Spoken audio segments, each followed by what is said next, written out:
soul. Family ties tangle, spaghetti in a maze. Growing up in this world of non-stop craze. Through Wonderland's gates we unlock the scene. Heartfelt confessions mixed with caffeine. Identity a mirror, emotions on the grind. Relationships weave webs tangled in the mind. Dad had a dad joke, mom had a battle cry. Bro screaming GTA, sister waving goodbye. Chaos at the dinner table, feelings hit the wall. Trying to grow tall, but the ceiling's way too small. Through Wonderland's gates we unlock the scene. Heartfelt confessions mixed with caffeine. Identity a mirror, emotions on the grind. Relationships weave webs tangled in the mind.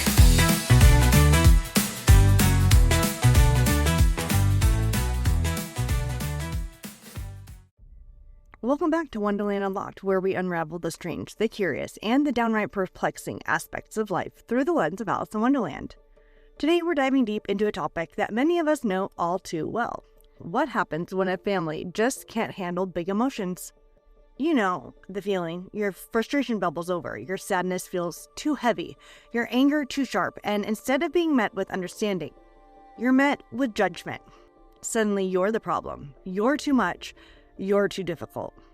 But what if you're not the issue? What if the real problem is a family system that doesn't know how to hold space for emotions that aren't neat, quiet, and easy to digest? That's what we're talking about today. We'll explore why families struggle with big emotions, what it feels like to be the one carrying them, and how to start breaking free from the blame. So pour yourself some tea, just be careful it's not laced with madness, and let's begin. Let's start with the Queen of Hearts herself. We all know her. Quick to rage, quick to shout, off with their heads. She doesn't listen, doesn't process, doesn't try to understand. She just reacts. Now, imagine growing up in a family where any big emotion was met with that same level of instant reaction. Maybe you were punished for crying, told to stop being dramatic when you were frustrated, or even laughed at when you were overwhelmed. Maybe your anger in your house was explosive and terrifying, or maybe it was something everyone pretended didn't exist. This creates a dangerous pattern. Instead of emotions being something to understand and work through, they become something to control or suppress. How families mishandle emotions? The too much label. Have you ever been called too sensitive, too dramatic, or too angry? When a family struggles with emotions, they often label one person as the emotional one, whether it's the angry one, the sad one, or the problematic one. But here's the thing, that label says more about them than it does about you. If you're always the one causing problems, ask yourself, are you really the only one with big feelings, or are you just the one expressing them? Families that can't handle emotions often push them onto one person. If they make you the problem, they don't have to look at their own issues. Reaction versus response. In a healthy family, emotions are acknowledged and worked through. There's space for frustration, sadness, and anger. There are conversations, not explosions or silence. But in an emotionally avoidant family, emotions are seen as disruptions, things that must be shut down immediately. Instead of responding thoughtfully, they react instantly. Minimization. You're overreacting. Punishment. Stop crying or I'll give you something to cry about. Shutting down. We don't talk about things like that in this family. When families react instead of responding, emotions become dangerous. You learn that showing feelings equals punishment, shame, or rejection. Projection, the emotional dumping ground. Sometimes the most emotional person in the family isn't actually the problem. It's that they're the one expressing what everyone else is avoiding. Let's say your family avoids conflict at all costs. They brush things under the rug, never talk about problems, and pretend everything is fine. But you feel things. You see the dysfunction, and when you react, whether it's with sadness, anger, or frustration, you become the scapegoat. They accuse you of being the dramatic one, even though you're just responding to real dysfunction. They tell you to calm down, even when their own behavior is what's causing the distress. They make you the problem so they don't have to look at themselves. This kind of projection is exhausting. It turns you into an emotional dumping ground for a family that refuses to deal with its own baggage. So what does it feel like to be in a Queen of Hearts household? If any of this sounds familiar, you know how suffocating it can feel. Being in a family that can't handle emotions means you learn to second-guess your own feelings. You start apologizing for emotions before you even express them. You feel like you're constantly walking on eggshells. You worry that any frustration, sadness, or anger will get you labeled as the difficult or the problem. And worst of all, you start to believe it. You internalize the idea that you are the issue, that you need to change, and that you need to be quieter, smaller, easier. So if you've ever felt like the Queen of Hearts was coming for your head every time you dared to express frustration, you're not alone. And more importantly, you're not broken. The truth is, emotions aren't dangerous. Feeling deeply doesn't mean something's wrong with you. What's wrong is a family system that refuses to deal with reality. And here's the good news. You don't have to stay in that role. You don't have to carry a lifetime of blame just because your emotions made other people uncomfortable. We'll talk more about that in the next section, but for now, let's pause. Take a breath. If anything in this resonates with you, know this. You deserve to have your emotions acknowledged. You deserve to exist as you are without fear of punishment or rejection. And most importantly, you don't deserve to lose your head just because someone else refuses to use theirs. Let's talk about roles. In family dynamics that can't handle big emotions, people tend to get assigned certain roles, whether they realize it or not. And if you're here listening, chances are you got stuck in one of the hardest ones, the problem child. But here's the thing, you weren't actually the problem. The problem was a family dynamic that couldn't handle honesty, vulnerability, or emotional intensity. Instead of working through their own issues, they assigned you the role of carrying the family's discomfort. Let's break down some of the most common roles people like us to get pushed into. The scapegoat, the family's emotional lightning rod. The scapegoat is the person who gets blamed for family tension, even when they're simply reacting to dysfunction. Did you ever notice that when something went wrong in your house, it was always your fault?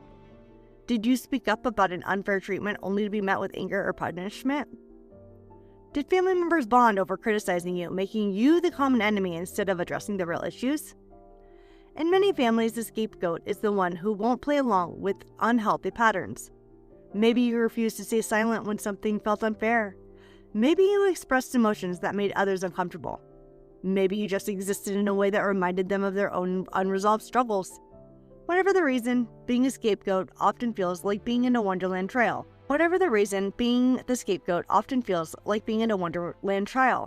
Where you're sentenced as guilty before you even get to speak. The truth is, the scapegoat is often the most self-aware person in the family. You weren't causing problems. You were just refusing to pretend they didn't exist. The emotional dumping ground, carrying what isn't yours. Sometimes a family unloads their unprocessed emotions onto one person. Maybe you were always expected to be the strong one or the responsible one, while everyone else got to be messy. Maybe your parents leaned on you for emotional support instead of the other way around. Were you expected to mediate fights between family members? Did you get put in the position of comforting them when you were the one hurting? Did people turn to you when they needed to vent but disappear when you needed them? This role is suffocating because it forces you to grow up too fast. You learn to prioritize everyone else's emotions over your own. You become the therapist, the peacekeeper, the one who has it together. But deep down, no one ever stopped to ask you how you really were doing. If this was your role, it's no wonder you struggle to express your emotions now. When you spent years of holding space for everyone else, it's hard to believe you deserve that same support. But you do. You always have. The difficult one. The misunderstood black sheep. Have you ever heard, why can't you just be more like insert sibling, cousin, family member? You always have to make things harder for everyone. You just love to argue. It's the classic black sheep treatment. The difficult one is usually just the person who doesn't fit into the family's expected mold. Maybe you saw through the family's fake smiles. Maybe you felt emotions too intensely for their comfort. Maybe you simply existed in a way they didn't understand. Whatever it was, your difference became the problem, and you were constantly told that you're the difficult one. You start to believe it. You start shrinking yourself to be quieter, smaller, easier to love. But here's the secret. The difficult one is often just the one who refuses to be inauthentic, and that's not something to fix. That's something to embrace. The emotional toll of these roles, when you're in one of these roles, it's easy to internalize the idea that you are the issue, that you need to shrink to be quieter, to be easier to deal with. But the truth, you weren't difficult. You were real. You weren't too much. You were feeling things others refused to face. You weren't broken. You were surviving in a system that never made space for your emotions. Living in these roles changes you. It makes you hyper aware of other people's feelings, but disconnected from your own. It makes you second guess your reactions, even when they're completely valid. It makes you question your worth. Just because your family saw you this way doesn't mean it's who you are. So how do you break free from a role that was forced on you? Recognize the role for what it is. Understanding that this was a family dynamic and not your true identity is the first step.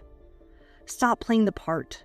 If you've always been the fixer, the strong one, or the scapegoat, start saying no to emotional labor that isn't yours to carry. Redefine yourself on your own terms. Who you are on the outside of this role. Who would you be if you weren't carrying the weight of other people's emotions? Find people who see the real you, whether it's friends, a therapist, or a chosen family. Seek out people who accept and validate you without making you the problem. You are not your family's scapegoat. You are not their emotional dumping ground. You are not difficult, broken, or too much. You are you, and that is enough. Imagine you are Alice tumbling down the rabbit hole of your own emotions. You're lost in sadness, frustration, or anger, and instead of helping hand, you're met with confusion, or worse, you're told you're overreacting. You try to explain how you feel, but instead of understanding, you get denial. That never happened. Minimization. You're making a big deal out of nothing. Reversal. If you weren't so sensitive, we wouldn't have these problems. This is emotional gaslighting, and it happens a lot in families that struggle with emotions. At first, you push back. No, I know what I felt, but after hearing the same invalidation over and over again, doubt starts to creep in. Maybe they're right. Maybe I am overacting. Maybe I should just let go. This kind of invalidation makes you question your own reality. Over time, you learn that maybe it's just safer to not feel at all. But Wonderland teaches us something else. Being lost isn't the same as being wrong. Sometimes getting lost is the first step towards finding your own truth. If you've ever watched a Cheshire Cat vanish, you know what it feels like to have your reality slip away. You know what happened. You know how you felt. But the moment you try to express it, the story changes until you're left questioning if it was ever real at all. This isn't just frustrating, it's disorienting. It erodes your ability to trust yourself. Denial. If someone tells you an event never happened, you might start doubting your memory. Minimization. If every feeling is dismissed as an overreaction, you begin to believe your emotions aren't valid. Reversal. If you're always being blamed for causing drama, you learn to suppress your feelings to keep the peace. Before you know it, your emotions feel like a trap rather than a guide. Instead of helping you navigate life, they become something to be ashamed of. Something that gets you labeled as too much. And so, just like Alice wandering through Wonderland, you start asking, which way do I go? Who do I trust? And am I the problem? When you grow up in an environment where emotions are distorted or ignored, navigating your own feelings starts to feel like the Wonderland itself. The white rabbit effect. You feel a sense of urgency, like you need to fix your emotions before they cause the trouble. The caterpillar's riddles. You ask for clarity, but are met with vague, confusing responses. Why do you always take things so personally? You just need to toughen up. The Mad Hatter's Tea Party. Conversations about emotions feel chaotic and circular with no real resolution. In families like this, you learn that emotions aren't a natural part of life. They're landmines. Show too much sadness, you're attention seeking. Too much frustration, you're difficult. Too much anger, you're the problem. So what do? You try to disappear. When every emotion is met with invalidation, you learn to laugh off your sadness, swallow your anger, or stay quiet instead of expressing frustration. You convince yourself that if you stay small enough, quiet enough, agreeable enough, you won't be a burden. But here's the thing. Suppressing emotions doesn't make them go away. It just buries them deeper. And buried emotions don't disappear. They come out in different ways. Through anxiety, burnout, resentment, or feeling disconnected from yourself. If you've ever felt numb when you should feel something, if you struggle to name what you're feeling, if you feel guilty for having emotions, this is why. So how do you break free from the emotional wonderland? How do you trust yourself when you've spent years being told not to? Validate yourself first. You don't need someone else to tell you your feelings are real. They are real. If you're sad, you're sad. If you're angry, you're angry. No one else gets to decide that for you. Rewrite the narrative. Instead of I'm too sensitive, try my emotions give me important information. Instead of I should just get over it, try what I feel is valid and I deserve to process it. Notice when you're dismissing yourself. Catch yourself when you start saying, maybe I'm overreacting or maybe it wasn't that bad. Ask, would I say this to a friend? If not, don't say it to yourself. Express emotions in safe spaces. If your family wasn't a safe space for emotions, find people who are. Friends, therapists, even journaling can help.